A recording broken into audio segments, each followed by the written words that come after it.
என்கேதியில 5 காரியங்கள் இருக்கிறது. 5 காரியங்களுக்கு புகழ் பெற்றது. என்னென்ன முதல்ல சொல்லுங்க பார்க்கலாம். பசும்புல் இருக்கிறது ஒன்னு. அடுத்து அமர்ந்த தண்ணீர்கள் இருக்கிறது. வெல்டன். அடுத்து பேரிச்சம்பழங்கள். எப்படி பேரிச்சம்பழங்கள்? ராஜாக்களின் வந்திகளில் வைக்கத்தக்க பேரிச்சம்பழங்கள் இருக்கிறது. Very good. அடுத்தது திராட்சை தோட்டங்கள் இருக்கிறது. வெல்டன். அடுத்தது ஒலிவ மரங்கள் இருக்கிறது. Very good. 5 காரியங்கள். 5 காரியங்கள். சரி, இத நினைவுல வச்சுக்கோங்க. இப்ப சங்கீதம் 23:1 வாசிங்க. சங்கீதம் 23:1 வாசிங்க. கர்த்தர் என் மேய்ப்பராய் சேர்ந்து வாசிங்க பார்க்கலாம். சரி, நல்ல கவனி. போதும். இந்த பதத்தை இப்ப நம்ம எல்லாரும் சேர்ந்து ஒரு 7 தடவை சொல்ல போறோம். சரியா? எத்தனை தடவை சொல்ல போறோம்? 7 தடவை சொல்ல போறோம்.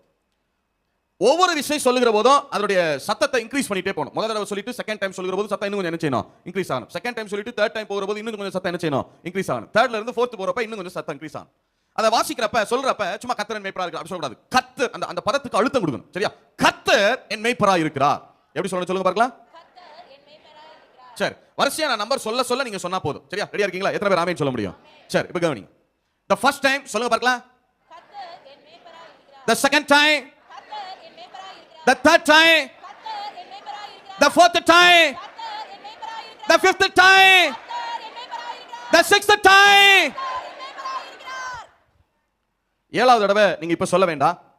இந்த செய்தி வேளை முடிகிறதற்குள்ளாக இந்த 3 வார்த்தைகளையும் நம்முடைய ஜீவன்ல இருந்து நம்முடைய ஆவியில இருந்து கர்த்தர் நமக்கு சொல்ல நமக்கு கிருபை தருவாராக. எத்தனை பேர் ஆமென் சொல்லுவோம்? இத அப்படியே கொஞ்ச நேரம் நிறுத்தி வைப்போம். சரியா? சரி, இப்ப கவனிங்க. இஸ்ரவேல் தேசத்துல பெத்லகேம் என்று சொல்லி ஒரு கிராமம் ஒன்று இருந்தது, இப்பொழுதும் இருக்கிறது. அந்த கிராமத்துல ஈசா என்று சொல்லி ஒரு மனிதர் ஒருவர் இருந்தார். அவருக்கு 8 குமாரர்கள் இருந்தார். அதுல 8வது குமாரனுக்கு கொடுக்கப்பட்ட வேலை என்னன்னா ஆடு மேய்க்கிற வேலை. ஆடு மேய்த்துக் கொண்டிருந்தான். அப்ப தன் தகப்பனுடைய வீட்டுல அவன் ஆடு மேய்த்துக் கொண்டிருந்த அந்த நாட்கள்ல தேவனுடைய பெரிதான கிருபையினால, இன்னும் சொன்னா அவருடைய அனாதி திட்டத்தின்படி அந்த வாலிபனுக்கு ராஜ உத்தியோகம் கிடைச்சிச்சு. ராஜா கிட்ட வேலை, அரண்மனையில வேலை. அவன் அரண்மனையில வேலைக்கு சேர்ந்த கொஞ்ச நாட்கள்ல ராஜா அவன் மீது தவறான எண்ணம் கொண்டு, தவறான ஒரு புரிந்து கொள்ளுதலால அந்த வாலிபனால தன்னுடைய ராஜ்யபாரத்திற்கு ஆபத்து வருமோ என்று நினைத்து அந்த வாலிபனை கொலை செய்யும்படி ராஜா தேட ஆரம்பிக்கிறான். கொல்லப்படுகிற அளவுக்கு அந்த வாலிபன் எந்த தவறுமே செய்யல. அந்த வாலிபன் மேல வைத்த ஒரு தவறான புரிதலால அந்த வாலிபனை கொலை செய்யும்படி அந்த நாட்டு ராஜா தேட ஆரம்பித்தான். அந்த வாலிபன் தன்னுடைய ஜீவனை காப்பாற்றிக் கொள்வதற்கு காடு மேடெல்லாம் அலைய ஆரம்பித்தான், ஓட ஆரம்பித்தான். நல்லா கவனிச்சு பாருங்க. ஒரு இளம் வயதுல ஒரு வாலிபனை கொலை செய்வதற்கு அந்த நாட்டு ராஜா தேடுகிறான். அவனுடைய சேனை முழுவதும் அந்த வாலிபனை தேடிக்கொண்டிருக்கிறது. அந்த நாட்டு ஜனங்கள்ல பெரும்பகுதி ஜனங்கள் அந்த வாலிபனை பிடித்து ராஜாவினிடத்தில் கொடுக்கிறதற்கு, கொலை செய்யப்படும்படி கொடுப்பதற்கு அவர்கள் ஆயத்தமாக இருக்கிறார்கள். அந்த வாலிபன் காடு மேடெல்லாம் அலைய ஆரம்பித்தான், ஓட ஆரம்பித்தான். ஊர் ஊரா ஓடினான். ராஜா துரத்தி கொண்டே இருந்தான். தேசங்கள் தேசங்களா ஓடினான். பெலிஸ்திய தேசம், அம்மோனிய தேசம், மோவாபிய தேசம் என்று சொல்லி தேசம் தேசமா ஓடுகிறான். அந்த ராஜா அவனை விடவே இல்லை, அவனை துரத்தி கொண்டே இருக்கிறான். நல்லா கவனிச்சு பாருங்க. எந்த தவறு செய்யல. ஆனா வாலிபனை கொலை செய்யும்படிக்கு ஒரு நாடே தேடிக்கொண்டிருக்கிறது. ஒரு குறிப்பிட்ட தருணத்துல அந்த வாலிபன் இந்த யூதேயா வனாந்தரம் என்று சொன்னோம் இல்லையா? யூதேயா வனாந்தரத்தை பார்த்தோம் இல்லையா? கடுமையான வறட்சி நிறைந்த அந்த பாலைவனம், உஷ்ணம் நிறைந்த பாலைவனம், சூறாவளி புயல்கள் வீசிக்கொண்டிருக்கிற அந்த பாலைவனம் இல்லையா? மரண பள்ளத்தாக்குகள் நிறைந்த அந்த பாலைவனம். அந்த பாலைவனத்தினுடைய நுழைவாயில் என்று சொல்லப்படக்கூடிய மாகோன் என்கிற இடத்துல அந்த வாலிபன் வந்து சேர்ந்தான். மாகோன் என்று சொன்னால் எபிரேய பாஷையில வனாந்தரத்தின் நுழைவாயில் அப்படின்னு அர்த்தம். வனாந்தரத்தின் நுழைவாயில். ஒருவர் யூதேயா வனாந்தரத்திற்குள்ளே பிரவேசிக்க வேண்டும் என்று சொன்னால் மாகோன் வழியாகத்தான் உள்ளே பிரவேசிப்பார்கள். அந்த மாகோனிலே அந்த வாலிபன் வந்து சேர்ந்தான். மாகோனிலே அந்த வாலிபன் இருக்கிறான் என்கிற செய்தி, அதான் வனாந்தரத்தினுடைய நுழைவாயில். யூதேயா வனாந்தரத்தினுடைய துவக்கம் அங்கதான் ஆரம்பிக்கிறது. என்ட்ரன்ஸ்ல இருக்கிறான் அவன். வாலிபன் அந்த யூதேயா வனாந்தரத்தினுடைய மாகோனிலே இருக்கிறான் என்று சொல்லி அந்த ராஜாவுக்கு தெரியப்படுத்தப்படுகிறது. உடனே அந்த ராஜாவும் அவனுடைய சேனைகளும் அந்த யூதேயா வனாந்தரத்தினுடைய மாகோன்ல அந்த வாலிபனை சுற்றி வளைந்து கொண்டார்கள். அவ்வளவுதான், ராஜா பிடிக்க போகிறான், கொல்ல போகிறான் என்கிற கடைசி கட்டம், கடைசி தருணம். அந்த தருணத்துல அந்த வாலிபன் பாடின சங்கீதம் தான் சங்கீதம் 22. என் தேவனே என் தேவனே ஏன் என்னை கைவிட்டி, அநேகம் காளைகள் என்னை சூழ்ந்திருக்கிறது, பாசான் தேசத்து பலத்த எருதுகள் என்னை சுற்றி கொண்டது, நாய்கள் என்னை சூழ்ந்திருக்கிறது என்று சொல்லி அந்த வாலிபன் தேவனை நோக்கி கதற ஆரம்பித்த சங்கீதம். யூதேயா வனாந்தரத்துல அந்த துவக்கத்துல இருந்து கொண்டு அந்த வாலிபனை சுற்றி வளைஞ்சிட்டாங்க. ராஜாவும் அவனுடைய சேனை அந்த மலையை சுத்திட்டாங்க, பிடிக்க போகிறாங்க என்கிற கடைசி கட்டம், கடைசி தருணம். வாசிங்க சங்கீதம் 22:1 வாசிங்க பார்க்கலாம். சங்கீத புத்தகம் 22:1. என் தேவனே என் தேவனே என் தேவனே என் தேவனே ஏன் என்னை கைவிட்டீர்? 12வது வசனத்துல இருந்து வாசிங்க பார்க்கலாம். அநேகம் காளைகள் என்னை சூழ்ந்திருக்கிறது. ராஜாவும் அவனுடைய சேனையை சுற்றி வளைஞ்ச உடனே அவன் சொல்றான் பாருங்க, அநேகம் காளைகள் என்னை சூழ்ந்திருக்கிறது. பாசான் தேசத்து பலத்த எருதுகள் என்னை வளைத்துக் கொண்டது. பாசான் தேசத்து பலத்த எருதுகள் என்னை வளைந்து கொண்டது. பீறி கெச்சிக்கிற சிங்கத்தை போல் என் மேல் தங்கள் வாயை திறக்கிறார்கள். வாயை திறக்கிறார்கள். தண்ணீரை போல ஊற்றுண்டே என் எலும்புகள் எல்லாம் கட்டுவிட்டது. அவ்வளவுதான், எல்லாம் முடிஞ்சிருச்சுங்கிற சூழல். என் இருதயம் மெழுகு போலாகி என் குடல்களின் நடுவே உருகிற்று. என் பெலன் ஓட்டை போல காய்ந்தது. என் நாவு மேல்வாயோட ஒட்டிக்கொண்டது. என்னை மரண தூளிலே போடுகிறீர். ஆண்டவரே, நான் சாக போகிறேன் ஆண்டவரே, இனி நீங்க மரண தூளிலே போடுறீங்க, அவ்வளவுதான், the end. ராஜா என்னை கொல்ல போகிறான் என்கிற கடைசி கட்டம். அவன் சொல்றான் பாருங்க, அந்த வனாந்தரத்தின் துவக்கத்துல அவன் அமர்ந்து கொண்டு சொல்றான் பாருங்க, என் தேவனே ஏன் என்னை கைவிட்டி? ஆண்டவரே, நீர் என்னை மரண தூளிலே போடுகிறீர், நான் மரிக்க போகிறேன், கடைசி நேரம். அப்ப அந்த வாலிபன் பாடின சங்கீதம் தான் இந்த 22வது சங்கீதம். நல்ல கவனிங்க. ராஜாவும் அவனுடைய சேனைகளை சுற்றி வளைந்து கொண்டாங்க. அந்த நேரத்தில் ராஜாவுக்கு ஒரு செய்தி வருகிறது, பெலிஸ்தியர்கள் யுத்தம் பண்ண வந்து விட்டார்கள் என்று சொல்லி.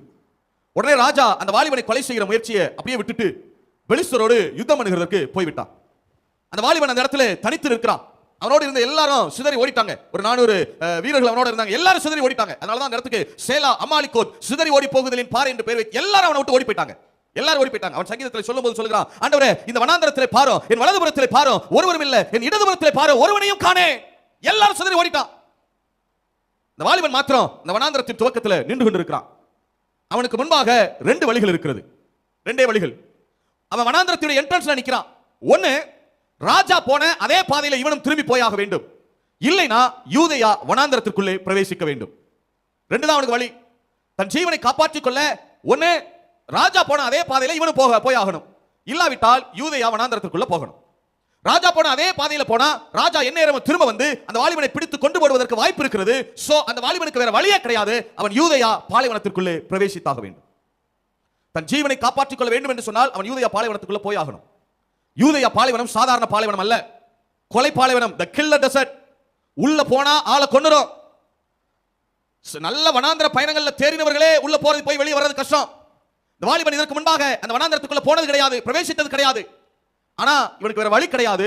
இந்த யூதேயா பாலைவனத்திற்குள்ளே பிரவேசிக்கும்படி தீர்மானிக்கிறான். எழுந்து நடக்க ஆரம்பிக்கிறான். கடுமையான உஷ்ணம். அந்த உஷ்ணத்தை அவனால தாங்கிக் கொள்ளவே முடியல. கொண்டு போன தண்ணீர் கொஞ்ச நேரத்தில் செலவழிந்து போயிற்று. இந்த வனாந்தரத்தில் எங்கிட்டு போகணும்னு அவனுக்கு வழி தெரியல. அலைந்து திரிய ஆரம்பிக்கிறான். ஒரு பக்கம் கடுமையான உஷ்ணம், இன்னொரு பக்கம் தண்ணீர் தாகம், வறட்சி. அவன் கடந்து போகிறான். அந்த யூதேயா பாலைவனத்தில் வழக்கமாய் எழும்புகிற சூறாவளி புயல்கள் எழும்ப ஆரம்பிக்கிறது. பகல் வேளையிலேயே அந்த பிராந்தியத்தையே அது மறைக்க ஆரம்பிக்கிறது. பகல் நேரத்திலேயே அந்த பிராந்தியமே இருளாக காட்சியளிக்கிறது. அந்த சூறாவளி புயல்கள் மணலை எல்லாம் வாரி இறைக்க, உடல் முழுவதும் அந்த புழுதி மணல் ஒட்டி இருக்க, தண்ணீர் தாகத்தோடு தவணத்தோடு அந்த வனாந்தரத்தில் அலைந்து திரிய ஆரம்பிக்கிறான். ஏன்னா அந்த வனாந்தரத்தில் அவனுக்கு எங்கிட்டு போகணும்னு வழி தெரியாது. வடக்க போகணுமா, அந்த வனாந்தரத்தை கடக்கிறதுக்கு வடக்க போகணுமா, தெற்க போகணுமா, மேற்க போகணுமா, கிழக்க போகணுமா, எதுவுமே வழி தெரியாது. அந்த வனாந்தரத்தில் அந்த மரண பள்ளத்தாக்குகள் வழியாக, அந்த இருள் சூழ்ந்த நேரத்தில் மரண பள்ளத்தாக்குகள் வழியாக கடந்து போகிறான். விழுந்து எழுந்ததுல உடல் முழுவதும் சிராய்ப்புகள், ரத்த காயங்கள் வழியே நடந்து போகிறான். அந்த வாலிபனுடைய இருதயம் புலம்பி அழ ஆரம்பிக்கிறது. ஆண்டவரே, என்னுடைய வாழ்க்கையில ஏன் இப்படிப்பட்ட வனாந்தர பயணம்? ஏன் இவ்வளவு கடுமையான உஷ்ணம்? நான் என்ன தவறு செய்தேன்? என் வாழ்க்கையில ஏன் இவ்வளவு போராட்டங்கள்? ஆண்டவரே, இந்த சூறாவளி புயல்கள் மத்தியில நான் நடந்து போய் கொண்டிருக்கிறேன். என்னுடைய வாழ்க்கையில ஏன் இவ்வளவு பிரச்சனைகள் இருக்கிறது, இவ்வளவு போராட்டங்கள் இருக்கிறது? நான் மரண பள்ளத்தாக்குகள் வழியாக நான் கடந்து போய் கொண்டிருக்கிறேன். அவ்வளவுதான். எப்ப எங்க என்ன நடக்கும்னு எனக்கு தெரியல, எப்ப என்ன சம்பவிக்கும்னு எனக்கு தெரியல. என்னை மரண தூளிலே போட்டு விட்டீர் ஆண்டவரே, நான் மரணத்தை எதிர்நோக்கி காத்துக் கொண்டிருக்கிறேன். அவருடைய உள்ளம் தேவனை நோக்கி கதற ஆரம்பிக்கிறது, புலம்ப ஆரம்பிக்கிறது. இந்த வனாந்தரத்தில் நடந்து போகிறான். அந்த புலம்பலின் மத்தியில, அந்த குமுறலின் மத்தியில அவனுடைய இருதயத்திற்குள்ள இருந்து மெல்லிய ஒரு சத்தம் கேட்க ஆரம்பிக்கிறது. இல்ல, நான் உன்னை அழிய விட மாட்டேன். இந்த வனாந்தர பயணம் உன்னை மேற்கொள்கிறதுக்கு நான் ஒப்புக் கொடுக்க மாட்டேன். நான் உன் கூட இருக்கிறேன், நான் நடத்துவேன், நான் உன் துணையா இருக்கிறேன். உன்னை ஒரு நாள் நான் கைவிட போறது கிடையாது. இந்த வனாந்தர பயணம் ஒரு நாள் உன்னை மேற்கொள்கிறதுக்கு நான் அனுமதிக்க போறது இல்ல. ஒரு குரல் அவன் ஆத்துமாவை தேற்ற ஆரம்பிக்கிறது. இல்ல, நான் உன்னை அழிய விட மாட்டேன். இந்த பிரச்சனைகள் மத்தியில் நீ அழிந்து போக மாட்டேன். இந்த போராட்டங்கள் மத்தியில் நான் ஒரு நாள் கைவிடுவதில்லை, நான் உன் கூட தான் இருக்கிறேன். ஒரு குரல் அவன் ஆத்துமாவை தேற்றி நடத்த ஆரம்பிக்கிறது. அந்த குரல் தந்த பலத்துல அந்த வாலிபன் நடந்து போகிறான். அவ்வளவுதான், எல்லாம் முடிஞ்சிருச்சுங்கிற சூழல். கண்கள் சொருகிருச்சு, கால்கள் எல்லாம் தளர்ந்துட்டு, எப்ப எங்க விழுவான், எப்ப மறிப்பான்ங்கிறது தெரியாது. கடைசி நேரம், கடைசி கட்டம். அவ்வளவுதான், விழப்போகிறான், மறிக்க போகிறான் என்கிற கடைசி தருணம்.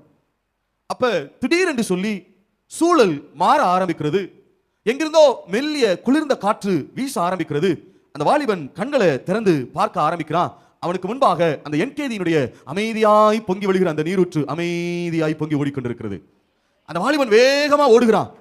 அந்த தண்ணீர் அள்ளி பருகுகிறான். அவனுடைய ஜீவன் அவனிடத்திற்கு திரும்ப வருகிறது. அவன் கண்களை உயர்த்தி பார்க்கிறான். அந்த என்கேதியினுடைய நீரூற்று, அந்த ஆட்டுக்குட்டியுடைய நீரூற்று ஓடுகிற திசையெல்லாம் பசுமையான புல்வெளி, வரிசையாக நாட்டப்பட்டிருக்கிற ஏராளமான பேரிச்ச மரங்கள், வரிசையாக ஏராளமான திராட்சை தோட்டங்கள், வரிசை வரிசையாக ஏராளமான ஒலிவ மரங்கள், ஒலிவ தோப்புகள். அந்த வாலிபனுக்கு ஆச்சரியமான ஆச்சரியம், இந்த பகுதியில் இவ்வளவு செழிப்பு இருக்கிறதா, இந்த பகுதியில் இவ்வளவு ஆசீர்வாதங்கள் இருக்கிறதா, இதுக்கு முன்னாடி நான் பார்த்ததே கிடையாது, நான் இதுக்கு முன்னாடி இப்படிப்பட்ட ஒரு ஆசீர்வாதத்தை கேள்விப்பட்டது கூட கிடையாதுன்னு சொல்லி அந்த வாலிபன் ஆச்சரியத்தோடு பார்த்து கொண்டிருக்கிற போது அந்த தண்ணீரிலே யாரோ நடந்து வருகிற அந்த சத்தம், அந்த சலக் சலக்குன்னு சத்தம் கேட்குது. அந்த வாலிபன் மிரண்டு போய் எதிரி இங்கேயும் வந்துட்டானோன்னு திரும்பி பார்க்கிறான். வந்தது எதிரி இல்ல, அவனை போலவே ஒரு அழகான ஒரு ஆட்டுக்குட்டி. என்கேதியில ஆட்டு மேய்ப்பர்கள் எல்லாம் ஆடு மேய்ப்பாங்க இல்லையா, அப்படி ஒரு மேய்ப்பனால மேய்த்து கொண்டு வரப்பட்ட ஒரு ஆட்டுக்குட்டி, அவனை போலவே அதுவும் அந்த நீரூற்றுல வந்து நின்று அவனுக்கு பக்கத்துல வந்து நின்று அதுவும் தண்ணீர் குடிக்கிறது. அவன் சற்றே திரும்பி பார்க்கிறான். அந்த ஆட்டுக்குட்டியின் நீரூற்றுக்கு என்கேதிக்கு நடத்தி கொண்டு வந்த அந்த ஒரு மேய்ப்பன் சற்று தூரத்திலே ஒரு கையிலே கோலோடும் ஒரு கையிலே தடியோடும் நின்று கொண்டு அந்த ஆட்டுக்குட்டியை பார்த்துட்டே நிற்கிறார். அந்த ஆட்டுக்குட்டி அந்த மேய்ப்பன் தான் அந்த நீரூற்றுக்கு நடத்தி கொண்டு வந்திருக்கிறார். அந்த வாலிபனுக்குள்ள இப்ப ஏராளமான எண்ணங்கள், கேள்விகள் எழும்ப ஆரம்பிக்கிறது. இந்த ஆட்டுக்குட்டியின் நீரூற்றுக்கு அழைத்துக் கொண்டு வந்தது இந்த மேய்ப்பன். இந்த ஆட்டுக்குட்டியின் நீரூற்றுக்கு நடத்தி கொண்டு வந்தது இந்த மேய்ப்பன். என்னை யார் நடத்தி கொண்டு வந்தது? பசும்புல் மேய்ச்சல் இருக்கிற என்கேதிக்கு, அமைதியாய் பொங்கி வழிகிற நீரூற்றுகள் இருக்கிற இந்த என்கேதிக்கு என்னை நடத்தி கொண்டு வந்த அந்த மேய்ப்பன் யார்? என்னுடைய சத்துரு ராஜா சவுல் அவனுடைய பந்திகளில் வைக்கத்தக்க பேரீச்ச மரங்கள் இருக்கிற இந்த என்கேதிக்கு, என்னுடைய பாத்திரங்களை எல்லாம் நிரம்பி வழிய பண்ணத்தக்க திராட்சை ரசம் தரத்தக்க திராட்சை தோட்டங்கள் இருக்கிற இந்த என்கேதிக்கு, என்னுடைய தலையை ஒலிவ எண்ணெயாலே அபிஷேகம் பண்ணத்தக்க ஒலிவ எண்ணெய் தரத்தக்க இந்த ஒலிவ மரங்கள் இருக்கிற இந்த என்கேதிக்கு என்னை நடத்தி கொண்டு வந்த அந்த மேய்ப்பன் யார்? இந்த ஆட்டுக்குட்டிக்கு ஒரு மேய்ப்பன் இருக்கிறார், அப்ப எனக்கு ஒரு மேய்ப்பன் இருக்க வேண்டுமே. யார் அந்த மேய்ப்பன்? எனக்கு வழி தெரியாது. வனாந்தரத்துல வடக்க போகணுமா, தெற்க போகணுமா, மேற்க போகணுமா, கிழக்க போகணுமா, எனக்கு வழி தெரியாது. ஆனா இந்த வனாந்தரத்தின் மத்தியில, இந்த சூறாவளி புயல்கள் மத்தியில, இந்த மரண பள்ளத்தாக்குகள் மத்தியில என் கூட ஒருத்தர் இருந்து, இல்ல நான் கைவிட மாட்டேன், நான் கூட இருக்கிறேன்னு சொல்லி என் ஆத்மாவை தேற்றி நடத்தி கொண்டு வந்தாரு. யார் அந்த மேய்ப்பன்? அவனுக்குள்ள ஏராளமான எண்ணங்கள், கேள்விகள் எழும்ப ஆரம்பிக்கிறது. அந்த வாலிபன் உள்ள பெருக்கோடு, உள்ள பொங்க, ஆனந்த கண்ணீர் ததும்ப அந்த வாலிபன் பாட ஆரம்பிக்கிறார். கர்த்தர் என் மேய்ப்பராய் இருக்கிறார், நான் தாழ்ச்சி அடையே. அவர் என்னை புல்லுள்ள இடங்களில் மேய்த்து அமர்ந்த தண்ணீர்கள் என்னை கொண்டு போய் விடுகிறார். அவர் என் ஆத்மாவை தேற்றி தம்முடைய நாமத்தின் நிமித்தம் என்னை நீதியின் பாதைகளில் நடத்துகிறார். நான் மரண இருளின் பள்ளத்தாக்கிலே நடந்தாலோ பொல்லாப்புக்கு பயப்படே, ஏனெனில் தேவரீர் என்னோடு கூட இருக்கிறீர். உமது கோலோ உமது தடியும் என்னை தேற்றும். என் சத்துருக்களுக்கு முன்பாக நீர் எனக்கு ஒரு பந்தியை ஆயத்தப்படுத்தி என் தலையை எண்ணெயால் அபிஷேகம் பண்ணுகிறீர். என் பாத்திரம் நிரம்பி வழிகிறது. என் ஜீவனுள்ள நாளெல்லாம் நன்மையும் கிருபையும் என்னை தொடரும். நான் கர்த்தருடைய வீட்டிலே நீடித்த நாட்களாய். அப்பதான் அந்த வாலிபன் இந்த சங்கீதத்தை பாடினான். உசுர கொடுத்து பாடின சங்கீதம் இன்றைக்கு கோடான கோடி பேரை உயிர்ப்பித்துக் கொண்டிருக்கு. இப்ப நான் கேட்கிறேன், தாவீதுக்கு மட்டும்தான் கர்த்தர் மேய்ப்பரா? சொல்லுங்க. எங்களுக்குங்கிற சரியான ஆன்சர் கிடையாது. எத்தனை பேர் சொல்ல முடியும்? தாவீதுக்கு மட்டும்தான் கர்த்தர் மேய்ப்பரா? எனக்கு சத்தம் கேட்கல. தாவீதுக்கு மட்டும்தான் கர்த்தர் மேய்ப்பரா? இன்னும் எனக்கு சத்தம் பத்தல. தாவீதுக்கு மட்டும்தான் கர்த்தர் மேய்ப்பரா? அப்படியானால் நீங்களும் என்கேதியை காண்பீர்கள். உங்க நல்ல மேய்ப்பன் உங்களுடைய எல்லா வனாந்தர பயணத்தையும் முடிவுக்கு கொண்டு வருவா. உங்க வனாந்தர பயணம் முடிவுக்கு வரப்போகிறது. உங்க வறட்சி கால முடிவுக்கு வரப்போகிறது. உங்களுடைய மரண பள்ளத்தாக்குகள் முடிவுக்கு வரப்போகிறது. நீங்க செழிப்பை பார்க்க போறீங்க. நீங்க ஆசீர்வாதத்தை பார்க்க போறீங்க. உங்களுக்கு புது எண்ணெய் அபிஷேகத்தை ஆயத்தப்படுத்தி விட்டா உங்க பாத்திரங்கள் நிரம்பி வழிய போகிறது. உங்க சத்துருக்களுக்கு முன்பாக பந்தி ஆயத்தமாயிற்று. உங்கள் நாளெல்லாம் உங்க வாழ்வு முடிகிற வரைக்கும் நன்மையும் கிருபையும் உங்களை தொடரும். நீங்க நீடித்த நாளா இருப்பீங்க. எத்தனை பேர் ஆமென் சொல்ல முடியும்? எத்தனை பேர் ஆமென் சொல்ல முடியும்? உங்கள் மேய்ப்பர் உங்களை என்கேதியை காண பண்ண வல்லமையுள்ளவராக இருக்கு. எத்தனை பேர் ஆமென் சொல்றீங்க? எத்தனை பேர் ஆமென் சொல்றீங்க? கர்த்தர் தாவீதுக்கு மட்டும் மேய்ப்பன் அல்ல, கர்த்தர் என் மேய்ப்பராய் இருக்கிறார். எத்தனை பேர் ஆமென் சொல்ல முடியும்? எத்தனை பேர் ஆமென் சொல்ல முடியும்? சரி, இப்போ இந்த சங்கீதம் உங்களுக்கு ஓரளவு விளங்கும். இனி எடுத்துக்கொள்ளுங்க, வாசிங்க பார்க்கலாம். சங்கீத புத்தகம் 23வது அதிகாரம் 1வது வசனத்துல இருந்து வாசிங்க பார்க்கலாம். கர்த்தர் என் மேய்ப்பராய் இருக்கிறார், கர்த்தர் என் மேய்ப்பராய் இருக்கிறார், நான் தாழ்ச்சி அடையே, நான் தாழ்ச்சி அடையே. அவர் என்னை புல்லுள்ள இடங்களில் மேய்த்து. முதல்ல அந்த என்கேதியில முதல்ல பசும்புல் நிறைய இருக்கு இல்லையா, அதை பார்த்துட்டு அவன் சொல்றான் பாருங்க, அவர் என்னை புல்லுள்ள இடங்களில் மேய்த்து அமர்ந்த தண்ணீர்கள் அண்டையில் என்னை கொண்டு போய் விடுகிறார். அமைதியாய் பொங்கி வழிகிற அந்த நீரூற்றண்டையிலே என்னை கொண்டு போய் விடுகிறார்.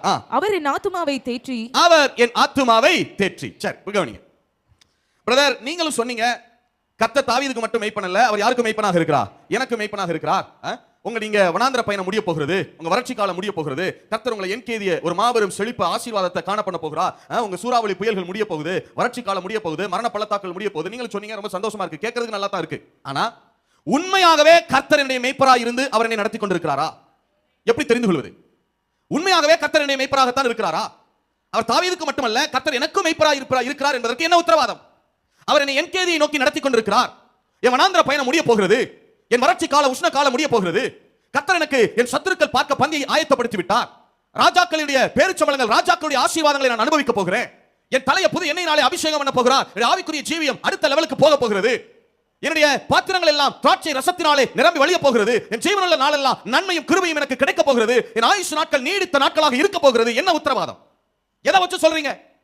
சும்மா கர்த்தர் மேய்ப்பரா இருக்கிறார் அப்படின்னு சொல்லிட்டா போதுமா? உண்மையாகவே கர்த்தர் என்னைய அவருடைய ஆடா நினைச்சு அவர் தான் என்னை நடத்திட்டு இருக்கிறார். என்ன பிரதர் உத்தரவாதம்? என்ன கேரண்டி? இந்த வார்த்தை சொல்கிறது, அவர் என் ஆத்துமாவை தேற்றி. நல்லா கவனிங்க. நீங்க பிரச்சனைகள் மத்தியில போகிற போது, உபத்திரவங்கள் மத்தியில நீங்கள் கடந்து போகிற போது, போராட்டங்கள் மத்தியில நீங்க அப்படியே என்ன செய்யறதுன்னு சொல்லி மனம் கலங்கி அப்படியே திகைத்து நிற்கிற போது உங்க வீட்டுல ஒட்டப்பட்டிருக்கிற ஒரு சின்ன வசன ஸ்டிக்கர், இல்ல ஒரு வசன போர்டு, இல்ல கேலண்டர்ல இருக்கிற ஒரு வசனம், அது பல நாட்கள் பல மாதங்கள் அங்க இருந்திருக்கும். அத்தனை நாட்கள் உங்க கண்ணில் பட்டிருக்காது. ஆனா திடீர்னு சொல்லி அந்த பிரச்சனை மத்தியில, போராட்டத்தின் மத்தியில அந்த வசனம் உங்க கண்ணில் பட்டு அந்த வார்த்தை மூலமாக அவர் உங்க ஆத்துமாவை தேற்றுகிறாரா? எத்தனை பேர் ஆமென் சொல்ல முடியும்? நீங்க பிரச்சனைகள் மத்தியில் வாழ்கிற நாட்கள்ல இதே போல ஆவிக்குரிய கூட்டங்களுக்கு வருகிற போது, ஞாயிற்றுக்கிழமை ஆராதனைக்கு வருகிற போது, தேவ ஊழியர் கொடுக்கிற அந்த வசனம், அந்த வார்த்தை ஏதோ உங்களுடைய பிரச்சனைகள் எல்லாவற்றையுமே அவர் தெரிஞ்சு வச்சுக்கிட்டு பேசுற மாதிரி, ஏதோ உங்க பிரச்சனைகளுக்கு உங்களுக்காகவே பேசுற மாதிரி, ஏதோ உங்க பக்கத்துல இருந்த உங்களுடைய எல்லா காரியத்தையும் அவர் ஏதோ பார்த்து வச்ச மாதிரி அந்த வார்த்தை, அந்த வசனம் உங்களுக்கு நேராக கடந்து வந்து உங்கள் ஆத்துமாவை தேற்றுகிறதா? எத்தனை பேர் ஆமென் சொல்ல முடியும்? பிரச்சனைகள் மத்தியில, போராட்டங்கள் மத்தியில அந்த பாட்டை நீங்க கேட்டு பல நாட்கள் இருந்திருக்கும், பாடி பல மாதங்கள் இருந்திருக்கும். அந்த பாட்டே உங்க சிந்தையிலே வந்திருக்காது. ஆனா திடீர்னு சொல்லி உங்களை அறியாம உங்க மனதுக்குள்ள ஒரு ஹம்மிங், கலங்காதே கலங்காதே கர்த்தர் உன்னை கைவிட மாட்டா. கேக்குதா? எத்தனை பேர் ஆமென் சொல்ல முடியும்? கர்த்தர் உங்கள் ஆத்துமாவை தேற்றி தேற்றி நடத்துகிறாரா? எத்தனை பேர் ஆமென் சொல்ல முடியும்? கர்த்தர் உங்கள் ஆத்துமாவை தேற்றி தேற்றி நடத்துகிறாரா? எத்தனை பேர் ஆமென் சொல்ல முடியும்? அப்படியானால் உங்களுக்கு உத்தரவாதம் உண்டு. கர்த்தர் உங்களை என்கேதியை நோக்கி நடத்தி கொண்டிருக்கிறார். கர்த்தர் உங்கள் மேய்ப்பராய் இருந்து உங்களை நடத்தி கொண்டிருக்கிறார். நிச்சயமா உங்களுடைய வனாந்தர பயணம் முடிவுக்கு வரப்போகிறது. உங்க வறட்சி காலம் முடிவுக்கு வரப்போகிறது. மரண பள்ளத்தாக்குகள் முடிய போகிறது. கர்த்தர் உங்களை ஆசீர்வாதத்தை காண பண்ண போகிறார். உங்க சத்துருக்களுக்கு முன்பாக பந்தி ஆயத்தமாக்கப்பட்டு விட்டது. உங்க தலையை எண்ணெயாலே அபிஷேகம் பண்ண போகிறார். உங்க பாத்திரம் நிரம்பி வழிய போகிறது. எத்தனை பேர் ஆமென் சொல்ல முடியும்? அவர் என் ஆத்துமாவை தேற்றி. நல்லா கவனிங்க. அவர் உங்க ஆத்துமாவை தேற்றி தேற்றி நடத்துவதுதான் சிஸ்டர் உங்களுக்கு உத்தரவாதம். கர்த்தர் உங்களை என்கேதியை காண பண்ண போகிறார். எத்தனை பேர் ஆமென் சொல்ல முடியும்? வார்த்தை உங்களை நோக்கி வரலைனா you are on the dangerous position. நீங்க ரொம்ப இக்கட்டான சூழ்நிலையில் இருக்கீங்கன்னு அர்த்தம் ஆவிக்குரிய ஜீவியத்துல. ஆனா வார்த்தை உங்களை நோக்கி வந்து கொண்டே இருக்கிறது. ஆண்டவர் உங்கள்கிட்ட பேசிட்டே இருக்கிறாருன்னா உத்தரவாதம் பண்ணி கொள்ளுங்க. ஒரு நாள் கலங்காதீங்க. நிச்சயமா இந்த எல்லா வனாந்திர பயணத்தையும் முடிவுக்கு கொண்டு வர அவர் வல்லமையுள்ளவராக இருக்கார். எத்தனை பேர் ஆமென் சொல்றீங்க? எத்தனை பேர் ஆமென் சொல்றீங்க? வார்த்தையினால அவர் என் ஆத்துமாவை தேற்றி. Very good.